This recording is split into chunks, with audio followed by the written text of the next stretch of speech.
Olá, meu querido irmão, a paz do Senhor, minha irmã, tudo bem com vocês? Alegria, mais uma vez estamos aqui de volta para lermos a Bíblia juntos. Eu te peço, não deixe de acompanhar na sua Bíblia a leitura que fazemos por aqui. É um prazer poder compartilhar com você a cada dia uma nova leitura da palavra de Deus e que você seja enriquecido, enriquecida com esta palavra que é super importante para o nosso crescimento espiritual. Deus abençoe você. Vamos então à leitura deste dia.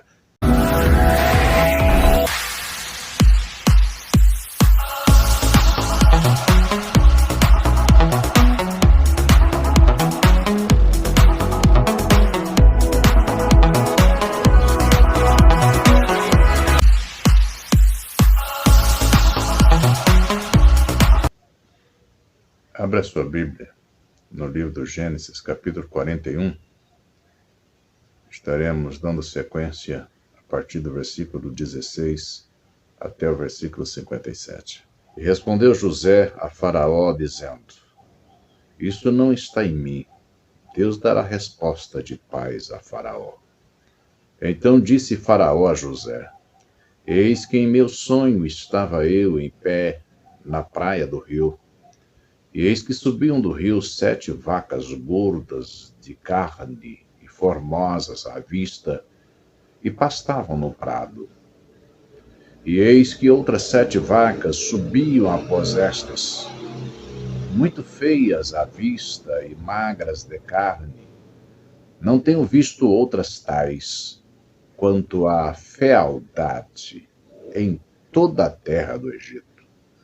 E as vacas magras e feias comiam as primeiras 7 vacas gordas, e entravam em suas entranhas, mas não se conhecia que houvessem entrado em suas entranhas, porque o seu aspecto era feio, como no princípio. Então acordei. Depois vi em meu sonho, e eis que de um mesmo pé subiu 7 espigas cheias e boas. E eis que 7 espigas secas, miúdas e queimadas do vento oriental brotavam após elas. E as 7 espigas miúdas devoravam as 7 espigas boas. E eu disse aos magos, mas ninguém houve que mo interpretasse. Então disse José a Faraó: O sonho de Faraó é um só. O que Deus há de fazer, notificou a Faraó. As 7 vacas formosas são 7 anos. As 7 espigas formosas também são 7 anos. O sonho é um só. E as 7 vacas magras e feias à vista, que subiam depois delas, são 7 anos. Como as 7 espigas miúdas e queimadas do vento oriental, serão 7 anos de fome. Esta é a palavra que tenho dito a Faraó. O que Deus há de fazer, mostrou a Faraó. E eis que vem 7 anos, e haverá grande fartura em toda a terra do Egito. E depois deles, levantar-se-ão 7 anos de fome, e toda aquela fartura será esquecida na terra do Egito, e a fome consumirá a terra. E não será conhecida a abundância na terra, por causa daquela fome que haverá depois, porquanto será gravíssima. E o sonho foi duplicado 2 vezes a Faraó, é porque esta coisa é determinada de Deus, e Deus se apressa a fazê-la. Portanto, Faraó se proveja agora de um varão inteligente e sábio, e o ponha sobre a terra do Egito. Faça isso, Faraó, e ponha governadores sobre a terra, e tome a 5ª parte da terra do Egito nos 7 anos de fartura, e ajuntem toda a comida destes bons anos que vêm, e amontoem trigo debaixo da mão de Faraó, para mantimento nas cidades, e os guardem. Assim será o mantimento para provimento da terra, para os 7 anos E esta palavra foi boa aos olhos de Faraó e aos olhos de todos os seus servos. E disse Faraó a seus servos: Acharemos um varão como este, em quem haja o Espírito de Deus? Depois disse Faraó a José: Pois que Deus te fez saber tudo isto, ninguém há tão inteligente e sábio como tu. Tu estarás sobre a minha casa, e por tua boca se governará todo o meu povo. Somente no trono eu serei maior que tu. Disse mais Faraó a José: Vês aqui, te tenho posto sobre toda a terra do Egito. E tirou Faraó o anel da sua mão, e o pôs na mão de José, e o fez vestir de vestes de linho fino, e pôs um colar de ouro no seu pescoço. E o fez subir no segundo carro que tinha, e clamavam diante dele: Ajoelhai. Assim o pôs sobre toda a terra do Egito. E disse Faraó a José: Eu sou Faraó, porém, sem ti, ninguém levantará sua mão ou seu pé em toda a terra do Egito. E chamou Faraó o nome de José Zafenate-Paneia, e deu-lhe por mulher a Azenate, filha de Potífera, sacerdote de On. E saiu José por toda a terra do Egito. E José era da idade de 30 anos quando esteve diante da face de Faraó, rei do Egito. E saiu José da face de Faraó e passou por toda a terra do Egito. E a terra produziu nos 7 anos de fartura a mãos cheias. E ajuntou todo o mantimento dos 7 anos que houve na terra do Egito, e guardou o mantimento nas cidades, pondo nas cidades o mantimento do campo que estava ao redor de cada cidade. Assim, ajuntou José muitíssimo trigo, como a areia do mar, até que cessou de contar, porquanto não havia numeração. E nasceram a José 2 filhos, antes que viesse o ano da fome, que lhe deu Azenate, filho de Potífera, sacerdote de On. Chamou José o nome do primogênito Manassés, porque disse: Deus me fez esquecer de todo o meu trabalho, de toda a casa de meu pai. E o nome do segundo chamou Efraim, porque disse: Deus me fez crescer na terra da minha aflição. Então acabaram-se os 7 anos de fartura que havia na terra do Egito, e começaram a vir os 7 anos de fome, como José tinha dito. E havia fome em todas as terras, mas em toda a terra do Egito havia pão. E, tendo toda a terra do Egito fome, clamou o povo a Faraó por pão. E Faraó disse a todos os egípcios: Ide a José, o que ele vos disser, fazei. Havendo, pois, fome sobre toda a terra, abriu José tudo o que havia mantimento e vendeu aos egípcios, porque a fome prevaleceu na terra do Egito. E todas as terras vinham ao Egito para comprar de José, porquanto a fome prevaleceu em todas as terras. Vamos para Gênesis capítulo 42, estaremos lendo dos versículos 1 até o versículo 17. Vendo então Jacó que havia mantimento no Egito, disse Jacó a seus filhos: Por que estáis olhando uns para os outros? Disse mais: Eis que tenho ouvido que há mantimento no Egito. Descei até lá e comprai-nos trigo para que vivamos e não morramos. Então desceram os 10 irmãos de José para comprarem trigo no Egito. A Benjamim, porém, irmão de José, não enviou Jacó com seus irmãos, porque dizia: para que ele não suceda porventura algum desastre. Assim vieram os filhos de Israel para comprar entre os que vinham lá, porque havia fome na terra de Canaã. José, pois, era o governador daquela terra. Ele vendia a todo o povo da terra, e os irmãos de José vieram e inclinaram-se ante ele com a face na terra. E José, vendo seus irmãos, conheceu-os, porém mostrou-se estranho para com eles, e falou com eles asperamente, e disse-lhes: De onde vindes? E eles disseram: Da terra de Canaã, para comprarmos mantimento. José pois conheceu seus irmãos, mas eles não o conheceram. Então José lembrou-se dos sonhos que havia sonhado deles e disse-lhes: Vós sois espias e viestes para ver a nudez da terra. E eles lhe disseram: Não, senhor meu, mas teus servos vieram a comprar mantimento. Todos nós somos filhos de um varão, somos homens de retidão. Os teus servos não são espias. E eles lhes disse: Não, antes viestes para ver a nudez da terra. E eles disseram: Nós, teus servos, somos 12 irmãos, filhos de um varão da terra de Canaã. E eis que o mais novo está com nosso pai, hoje, mas um já não existe. Então lhes disse José: Isso é o que vos tenho dito, dizendo que sois espias. Nisto sereis provados. Pela vida de Faraó, não saireis daqui, senão quando vosso irmão mais novo vier aqui. Enviai um dentre vós que traga vosso irmão, mas vós ficareis presos, e vossas palavras serão provadas, se há verdade convosco. E se não, pela vida de Faraó, vós sois espias, e pô-los juntos em guarda 3 dias. Vamos para o Evangelho de Mateus, capítulo 13, e daremos sequência a partir do versículo 24, e estaremos lendo até o 46. Mateus, capítulo 13, versículos 24 a 46.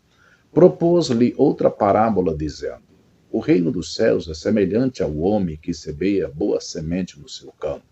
Mas, dormindo os homens, veio o seu inimigo e semeou o joio no meio do trigo, e retirou-se. E quando a erva cresceu e frutificou, apareceu também o joio. E os servos do pai de família, indo ter com ele, disseram-lhe: Senhor, não semeaste tu no teu campo boa semente? Por que vem então o joio? E ele lhes disse: Um inimigo é quem fez isso. E os servos lhe disseram: Queres, pois, que vamos arrancá-lo? Porém, ele lhes disse: Não, para que, ao colher o joio, não arranqueis também o trigo com ele. Deixai crescer ambos juntos até a ceifa, e por ocasião da ceifa, direi aos ceifeiros: Colhei primeiro o joio e atai-o em molhos para o queimar, mas o trigo ajuntai-o no meu celeiro. Outra parábola lhes propôs, dizendo: O reino dos céus é semelhante a um grão de mostarda, que um homem, pegando dele, semeou no seu campo, o qual é realmente a menor de todas as sementes, mas, crescendo, é a maior das plantas, e faz-se uma árvore, de sorte que vêm as aves do céu e se aninham nos seus ramos. Outra parábola lhes disse: O reino dos céus é semelhante ao fermento que uma mulher toma e introduz em 3 medidas de farinha, até que tudo esteja levedado. Tudo isso disse Jesus por parábolas à multidão, e nada lhes falava sem parábolas, para que se cumprisse o que fora dito pelo profeta que disse: Abrirei em parábolas a boca, publicarei coisas ocultas desde a criação do mundo. Então, tendo despedido a multidão, foi Jesus para casa, e chegaram ao pé dele os seus discípulos, dizendo: Explica-nos a parábola do joio do campo. E ele, respondendo, disse-lhes: O que semeia a boa semente é o filho do homem. O campo é o mundo. A boa semente são os filhos do reino, e o joio são os filhos do maligno.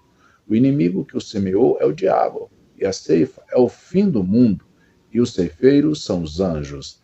Assim como o joio é colhido e queimado no fogo, assim será na consumação deste mundo. Mandará o Filho do Homem os seus anjos, e eles colherão no seu reino tudo que causa escândalo e os que cometem iniquidade, e lançá-los-ão na fornalha de fogo. Ali haverá pranto e ranger de dentes. Então os justos resplandecerão como o sol no reino de seu Pai. Quem tem ouvidos para ouvir, que ouça. Também o reino dos céus é semelhante a um tesouro escondido num campo, que um homem achou e escondeu. E pelo gozo dele vai, vende tudo quanto tem e compra aquele campo. Outro sim, o reino dos céus é semelhante ao homem negociante, que busca boas pérolas. E, encontrando uma pérola de grande valor, vendeu tudo quanto tinha e comprou-a. Livro dos Salmos, abre a sua Bíblia no livro dos Salmos, de número 18. Estaremos lendo dos versículos 1 até o versículo 15. Eu te amarei do coração, ó Senhor, fortaleza minha. O Senhor é o meu rochedo e o meu lugar forte e o meu libertador, o meu Deus, a minha fortaleza em quem confio, o meu escudo, a força da minha salvação e o meu alto refúgio.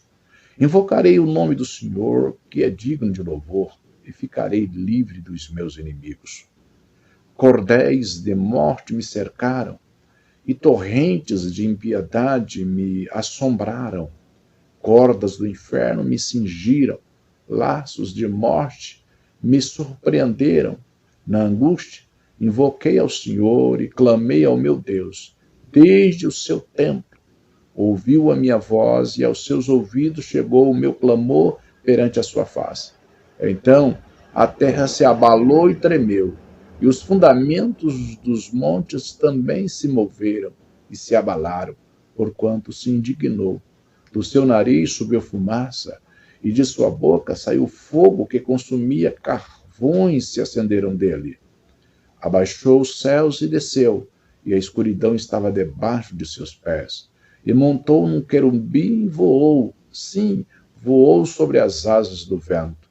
Fez das trevas o seu lugar oculto, o pavilhão que o cercava era a escuridão das águas e as nuvens dos céus. Ao resplendor da sua presença, as nuvens se espalharam, e a saraiva e as brasas de fogo. E o Senhor trovejou nos céus, o Altíssimo levantou a sua voz, e havia saraiva e brasas de fogo.